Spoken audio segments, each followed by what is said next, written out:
Haji Yusril Iza Mahendra, SHMSC, dan Profesor Dr. Otto Hasibuan, SHMM, disilakan.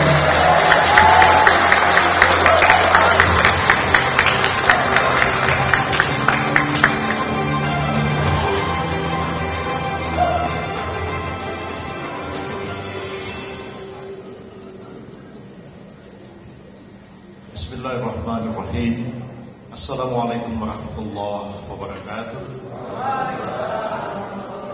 Alhamdulillahirabbil alamin. Assalatu wassalamu ala Rasulillah wa ala alihi washabbihi ajma'in.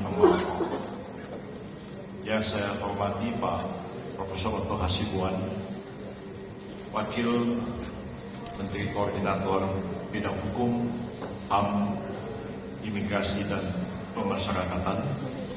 Yang saya hormati Menteri Hukum Pak Supratman Andi Aktas.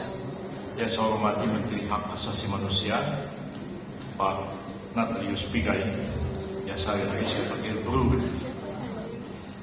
Kemudian Menteri Imigrasi dan Pemasyarakatan Bapak Agus Hardianto. Kemudian Bapak Wakil Menteri Koordinator Bidang Hukum, Hak Asasi Manusia, Imigrasi dan Pemasyarakatan, tadi Pak Otto Hasibuan. Kemudian Wakil Menteri Hukum Bapak Edward Omar Syarif-Yarij. Kemudian Wakil Menteri Hak Asasi Manusia Bapak Mugianto Sibin. Kemudian Wakil Menteri Imigrasi dan Pemasyarakatan Bapak Silvi Karim, yang sudah saya kenal lama.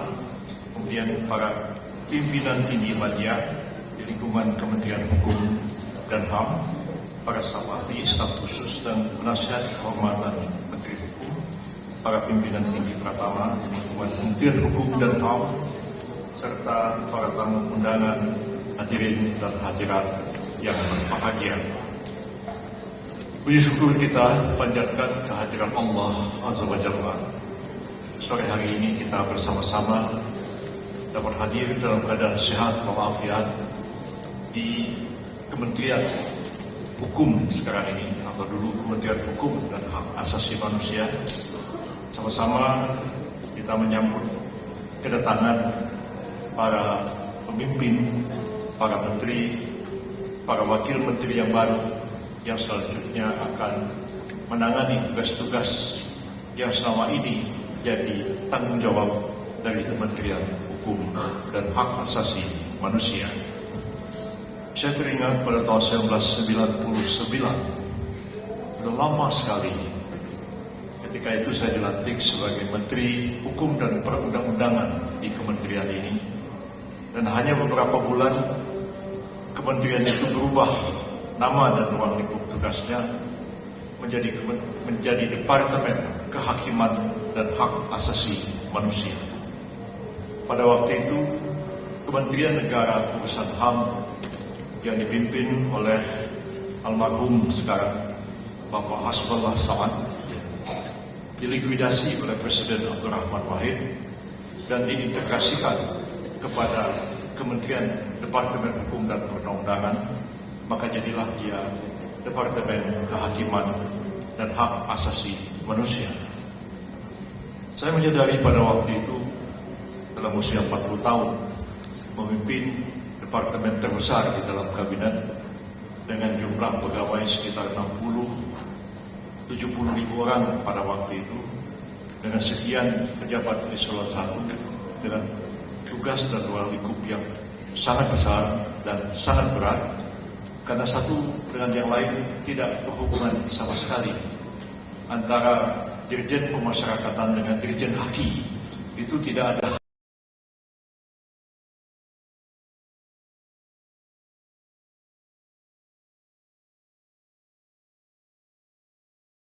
yang sangat strategis dan luar biasa yang diambil oleh Presiden baru kita yang baru dilantik pada tanggal 20 Oktober yang lalu, Pak Prabowo Subianto, dan Wakil Presiden Pak Gibran Rakabuming Raka melakukan restrukturisasi dan reorganisasi Kementerian Hukum dan HAM menjadi 3 kementerian baru: Kementerian Hukum, Kementerian Hak Asasi Manusia yang tadi saya katakan sempat diciptakan dan dilikuidasi sendiri oleh Presiden Abdul Rahman Wahid, dan sekarang dipisahkan kembali dan dibentuk kembali Kementerian Hukum, Kementerian Hak Asasi Manusia sebagai satu kementerian yang berdiri sendiri.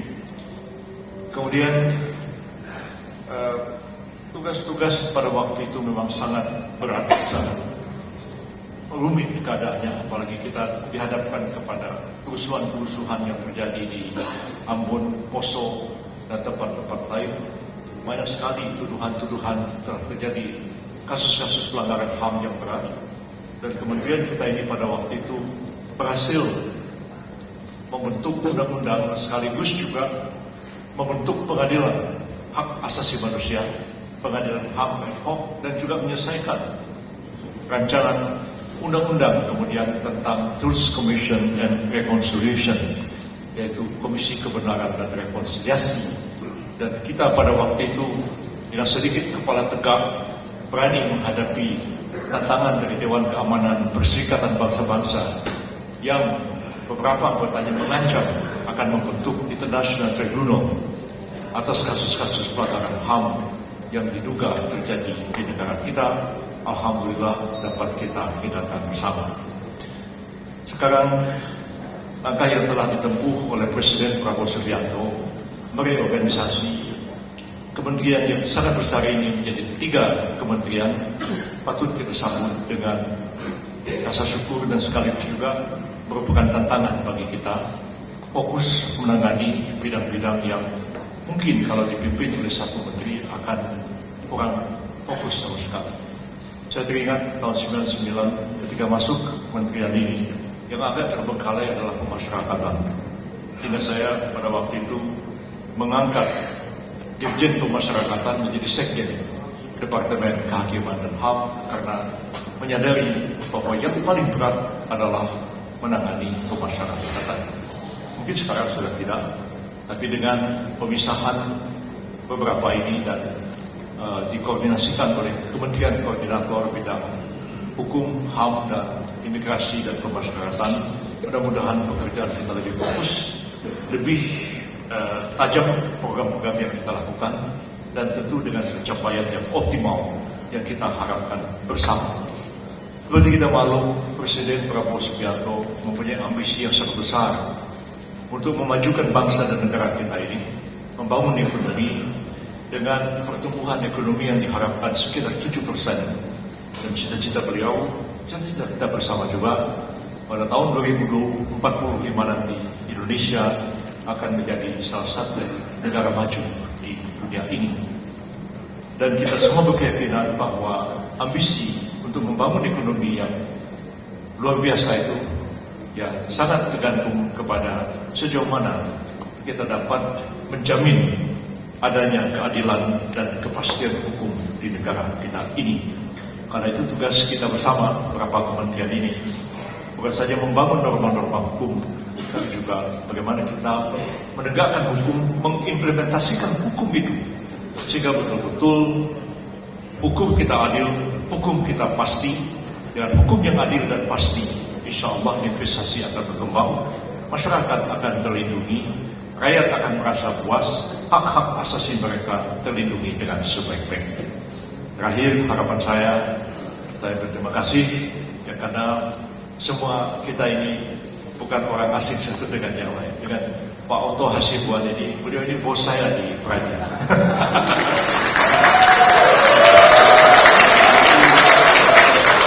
Advokat saya itu yang kena teken beliau. Jadi kalau beliau kartu advokat itu saya nggak bisa praktek di pengadilan. Pak Otto ini orang baik, ya orang baik saya kenal yang lama. Alhamdulillah saya yakin dengan beliau dapat bekerja bersama-sama secara sinergis. Begitu juga saya kenal semua, Pak Supratman, saya kenal lama, beliau aktivis, kemudian Ketua Balik, Kepala Balik, kemudian juga Pak Agus saya kenal baik dari Barreskrim terus ke Wakapolri, kemudian turun Pak Natalius Pigai, sudah lama guru ini saya kenal sejak dari aktivis jalanan sampai kemudian menjadi anggota Komnas HAM.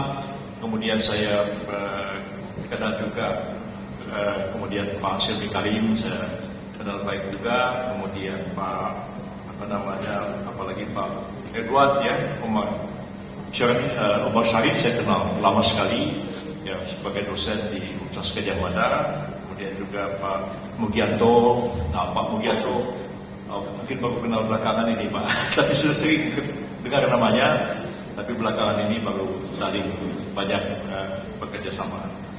Kemudian juga yang lain-lain, semuanya itu juga masih ada. Saya bertemu tadi dulu pegawai dari Kementerian Hukum dan HAM ini yang pada waktu saya menjadi menteri di sini, yang sekarang mungkin dulu barangkali masih staf biasa, sekarang sudah pada jadi pejabat di seluruh satu semua barangkali.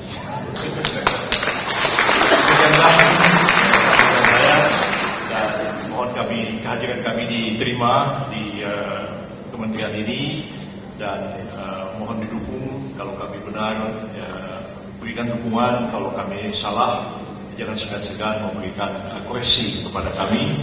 Sampaikanlah segala sesuatu itu dengan cara yang baik. Ya, jangan salah terus masuk medsos terus jati maki kacau begitu. Lebih baik kita saling bertegur sapa, menyampaikan kalau ada salah silakan dikoreksi. Kita yakin bahwa kita semua ini berjiwa besar akan menerima segala koreksi yang positif diberikan oleh kita semua.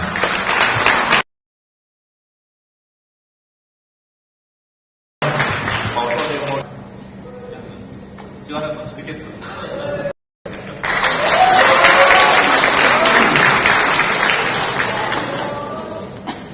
Terima kasih Bapak sekalian semua. Selamat sore. Terima kasih nih Pak Menko yang memberi kesempatan saya untuk menyampaikan satu kata dua kata di sini. Hadirin sekalian yang saya muliakan,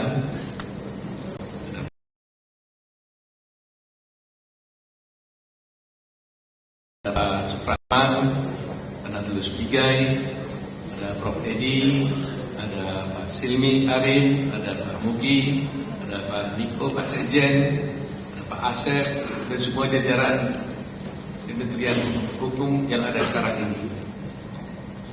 Terus terang aja, dari semua mungkin yang ada, baik menteri maupun wakil menteri, saya mungkin yang tidak pernah satu birokrasi. Kali Menko kita ini sudah 3 kali jadi menteri. Meskipun dia sekarang jadi advokat, tapi tidak tahu bagaimana bekerja di satu birokrasi. Tapi saya hampir 42 tahun terus, saya bergelut di bidang pengacara, dan kemudian terjun di bidang organisasi advokat secara terus-menerus tanpa henti. Mulai tahun 1983, mulai dari IKADI, Ikatan Advokat Indonesia berdiri, saya sudah mengikuti suatu conference di New York hanya untuk mengejar organisasi berpartisipasi dalam suatu organisasi advokat. Sampai terakhir berdiri Pradi. Jadi budaya ini mungkin menjadi tantangan berat buat saya. Oleh karena itu saya mohon bantuan pengertian dari teman-teman semuanya, karena budaya birokrasi tentunya tidaklah mudah buat saya, tapi saya tidak percaya mungkin Pak Prahman juga sudah mengalaminya. Saya akan belajar banyak nih dari Prahman bagaimana bisa bekerja sama dalam satu tim di dalam birokrasi ini. Dengan Pak Prabowo saya memang puluhan tahun mengikuti beliau dan sempat kalah dengar. Tapi ada satu hal yang saya ingin sampaikan, bahwa sesungguhnya ketika saya ikuti Pak Prabowo dalam beberapa hal, istri saya mengatakan, kenapa kamu mau terus ikut dulu Pak Prabowo? Saya katakan saya terkesan dengan beberapa ucapan pernyataan bagaimana orang lemah, agak miskin, berdasarkan hukum, membela orang lemah. Saya tertarik saya bilang. Tapi saya bilang, boleh dukung dia, tapi jangan sekali-sekali mau kalau diajak jadi menteri ya. Ini saya nggak bohong, istri saya dari sini. Dia ancam terus saya. Nggak boleh katanya. Kenapa sih? Enggak, saya tahu kamu katanya. Bukan duniamu lagi itu mungkin katanya. Jadi kamu sudah terlalu lama di organisasi, praktek pengacara. Kamu mungkin sudah harus di comfort zone, jadi susah katanya. Tapi jalan hidup berubah. dan diajak untuk sama, saya katakan bisa saya jadi perintah mungkin jalan Tuhan, saya maupun sulitnya, tapi saya akhirnya percaya mudah-mudahan saya bisa berbakti pada negara ini. Dan saya bangga sekali, bahagia sekali ketika saya diberitahu bahwa saya akan menjadi wakilnya Pak Yusril di situ. Saya bilang, waduh, kalau ini sudah tenang saya. Karena saya sudah biasa bekerja sama dengan Pak Yusril. Karena waktu tanya, saya mau jadi wakil Menteri Koordinator Hukum, menurut koordinator. Terus saya tanya, saya terus bilang tidak iya. Tapi siapa koordinator Menteri Koordinator saya? Dia senyum, dia bilang Pak Yusril. Ya udah, saya bilang saya terima Pak. Saya bilang. Karena kalau tidak kan susah juga kita kerjasama gitu Pak ya. Karena saya kan terbiasa. Jadi karena itu Ibu sekalian, terimalah kami di sini dengan segala kekurangan-kekurangan kami. Mudah-mudahan kami dapat bisa bersama dengan semua tim yang ada di departemen ini. Karena satu pesan Pak Prabowo selalu teamwork, kerjasama yang baik, hanya itu bisa membuat kita menang dan sukses lagi. Terima kasih Bapak sekalian. Terima kasih Pak Menko. Terima kasih. Assalamualaikum warahmatullahi wabarakatuh.